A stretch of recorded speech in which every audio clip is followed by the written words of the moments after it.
E agros, como vocês estão? Eu estou bem, estou aqui para falar sobre o assunto de a influência do bem-estar na produção de carne suína no sistema intensivo e estou abrindo as portas da zootecnia aqui. Eu passei um tempinho parada, mas eu achei que esse é um bom momento de falar sobre isso e também é o meu bichinho favorito, tá? Como vocês podem ver nessa foto aqui. E um pouquinho sobre mim, é que eu sou técnica em agropecuária, formada no IFAL, e hoje também sou estudante de radiologia na UFCISAL. Bom, para começar a falar sobre bem-estar, a gente vai precisar falar sobre o conceito de bem-estar animal. Basicamente, é o que se refere à qualidade de vida dos animais sobre os cuidados dos seres humanos. Tanto na produção animal, pesquisa, entretenimento, companhia e conservação de espécies, é necessário que eles tenham uma vida agradável para eles e saudável. Com isso, pode maximizar a produção e deixar eles mais saudáveis e menos propensos a doenças. Aqui vamos ter dois momentos, tá? Primeiro vamos tratar sobre o bem-estar relacionado à criação e depois vamos tratar do bem-estar relacionado ao abate, certo? Bom, aqui nós temos primeiramente a biossegurança, que vai tanto a favor dos animais da granja, quanto a favor dos humanos ali que são responsáveis, né, dos profissionais. Então é necessário ter um isolamento da granja, tanto contra pessoas de fora, quanto de vetores. Então é necessário ter esse cuidado, ter um controle de quem está entrando na granja e também uma higiene, certo? Aqui também fala sobre higiene rigorosa, né? Que é quando tem que limpar sempre aquele local porque é uma baia, né? Então tem que sempre estar fazendo a higiene ali para não ficar muito sujo para ele, que também um ambiente muito sujo é um ambiente, consequentemente, propenso a patógenos. Ali um controle na vacinação deles, tem um tratamento de água e alimentos eficiente, certo? E o monitoramento de saúde desses animais que são feitos por veterinários.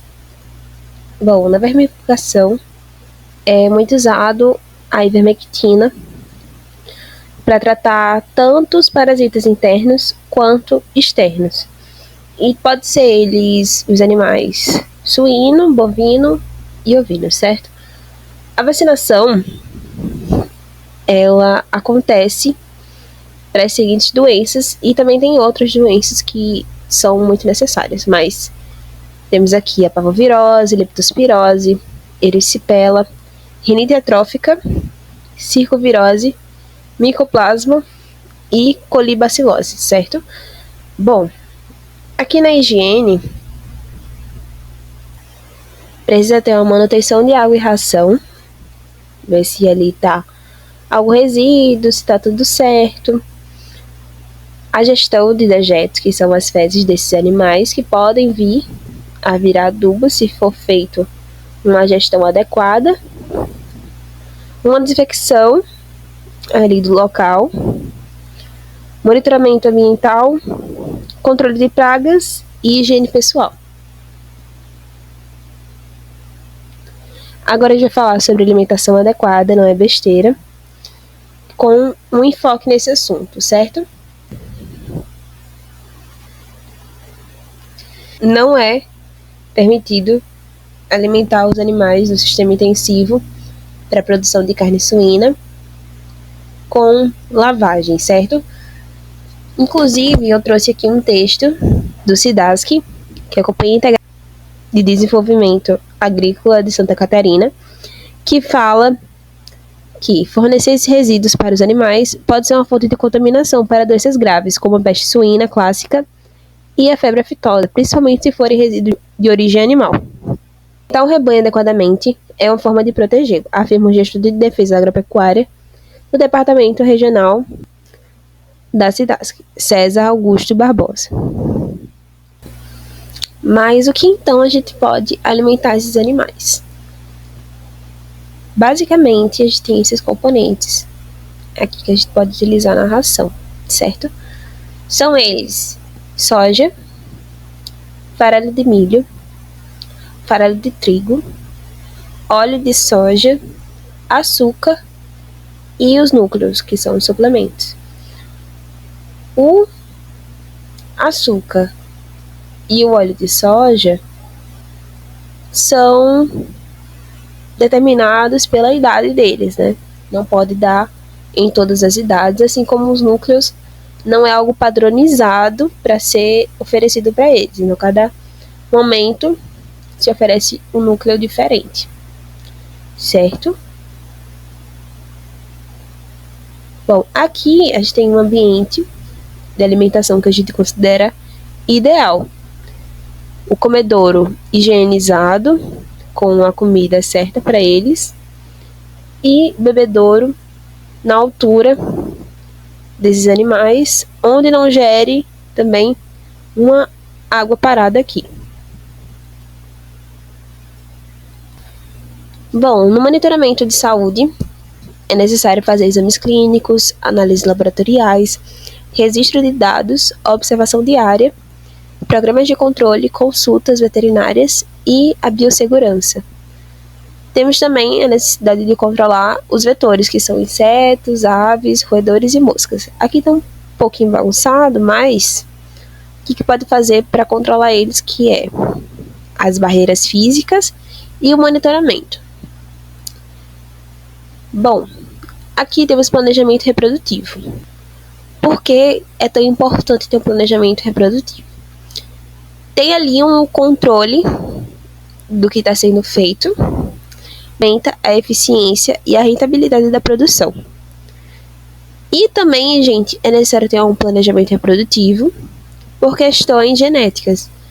Se cruzar, né, se colocar ali um pai, por exemplo, com uma filha dele, por exemplo, pode dar um erro genético, o que não pode acontecer, certo? Ali dá um erro genético e pode comprometer a produção também.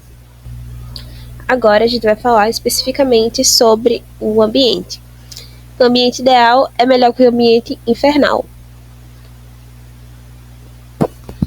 Bom, a gente está falando aqui sobre o sistema intensivo, mas eu gostaria de deixar essas duas imagens aqui embaixo como uma observação, certo? Esse sistema, isso aqui não pode ser usado como sistema, tá? Isso é uma criação, é praticamente um abandono. E também, talvez, pode se encaixar em um crime ambiental. Por vários sentidos. Por quê? Muito provavelmente, as pessoas que colocaram esses porcos aí vão se alimentar deles futuramente. E aí pode levar uma doença. Certo?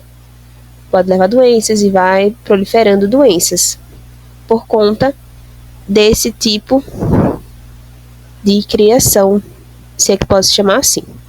Mas as duas imagens de cima têm um leve tom de sistema intensivo, só que mal planejado, com pontos a ser melhorados. Essa segunda imagem de cima tem várias questões aí para ser melhorada, tá? Mas vamos tratar de cada uma delas de diferentes observações, tá? A primeira imagem, que é a imagem superior à esquerda, temos o problema de higiene, tá? Dá para perceber que tem muito, provavelmente, dejetos desses animais. Tem 2 leitões, provavelmente essa é uma rã, tá? E essa falta de higiene pode comprometer tanto a saúde da marrã quanto dos leitões, tá? Tem aqui no cantinho inferior da imagem como se fosse um comedouro ou um bebedouro. Não dá para identificar bem o que é isso, Mas seja o que for, não está adequado, certo? Isso daí não está sendo um ambiente ideal para eles. Na segunda imagem, que é a imagem superior à direita, o que a gente pode observar? Que são restos de tijolos, por aí. O que pode ocasionar em traumas mecânicos para esses animais, alguma torção, alguma quebra de ossos dele, tá? Pode gerar uma machucada ali. Então, isso daqui não é ideal para um ambiente de sistema intensivo.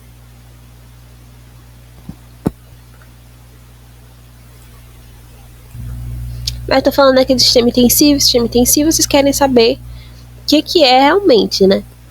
Basicamente, a criação ocorre em ambientes fechados, como galpões ou instalações específicas.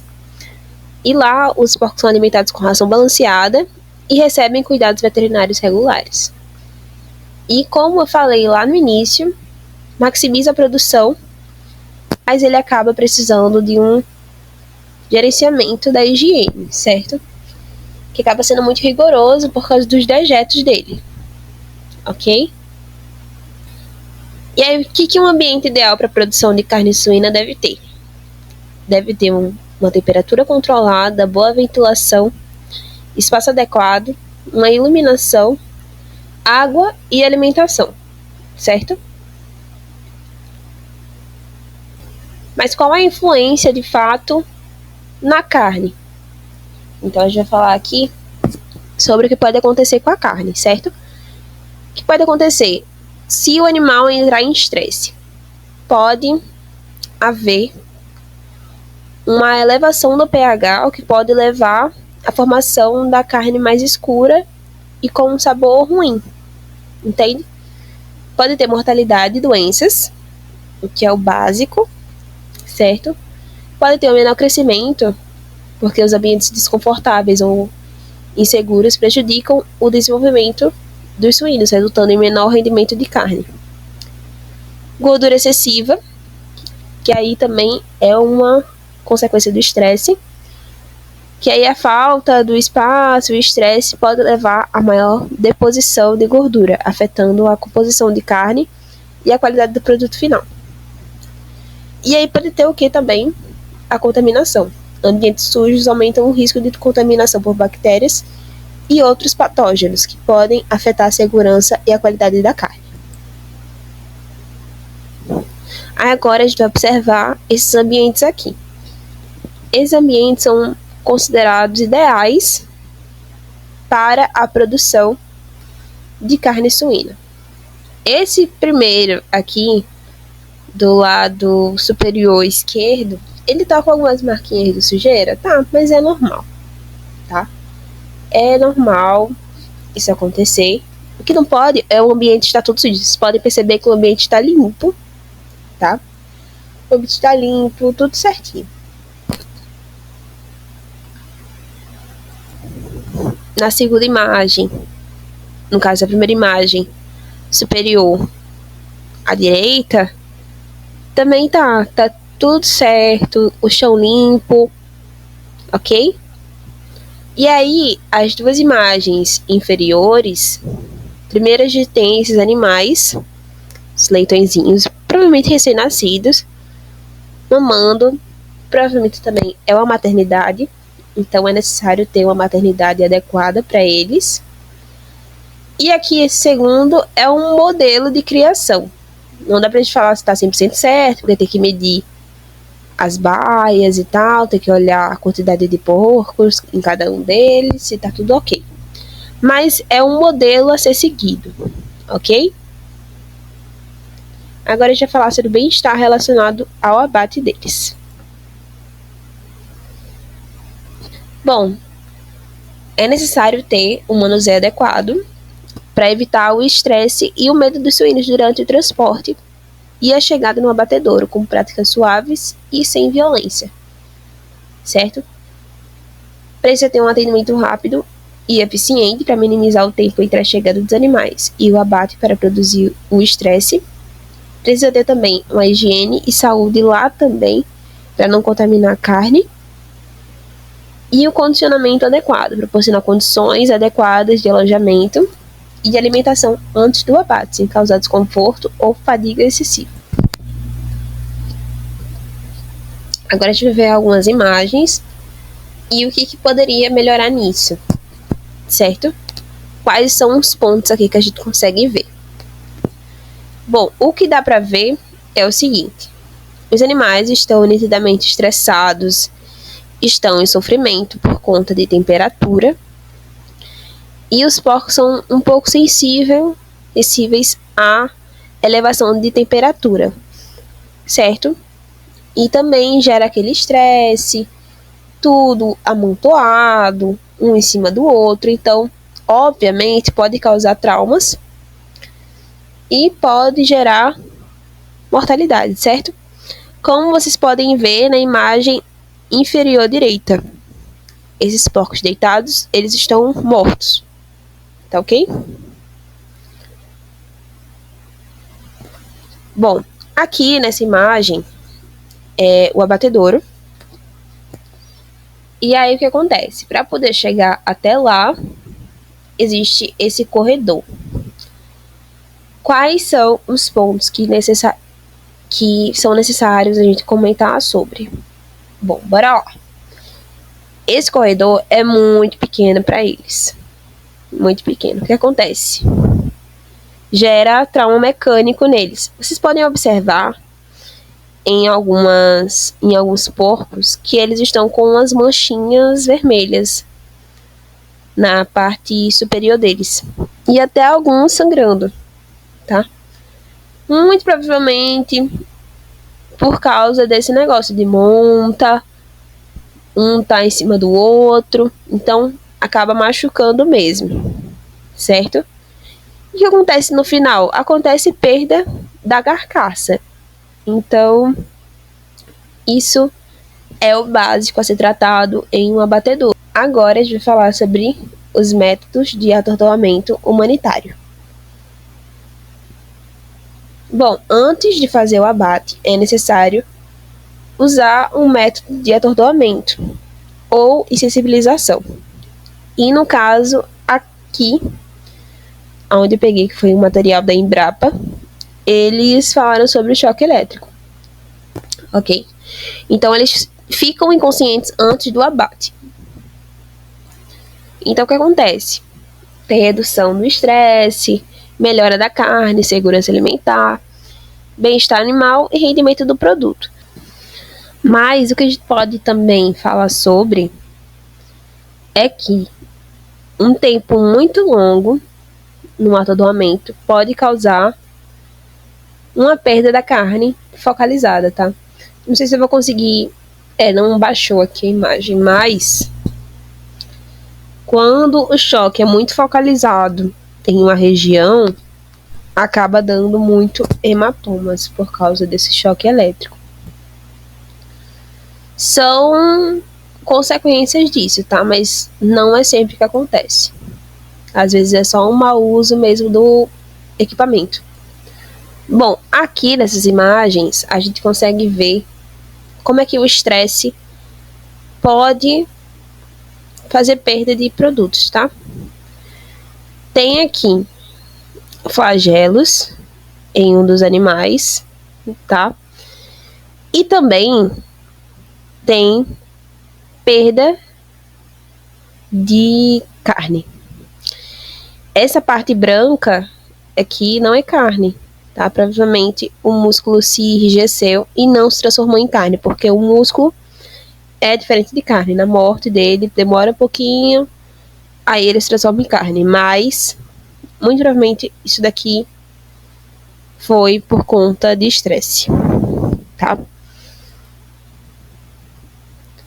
Nessas imagens a gente pode ver outras observações. Primeiramente,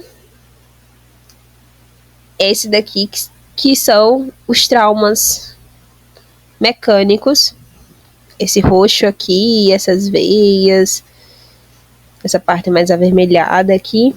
Ó, também Temos aqui a presença de dermatite por contato com urina durante o transporte da granja para o frigorífico. Então, é por isso que não somente na criação, quanto aqui, precisa ter o manejo desses dejetos deles e também avaliar como é que vai fazer, reduzir o tempo de viagem, se for necessário. Também diminuir essa quantidade de animais, se for muito animais, tá? Para não gerar perda do produto final. Bom, gente, e foi isso. Espero que tenham gostado do vídeo. E eu espero que o YouTube não derrube, sinceramente, mas foi um material necessário que eu acredito que para os estudantes, para relembrar também, certo? Então, deixem um like, comente, se inscreva no canal e compartilhe com um amigo se está estudando isso, se acha que está precisando, ou só para ajudar a colega aqui, tá? É isso, gente. Muito obrigada. E é isso. Tchau, agros.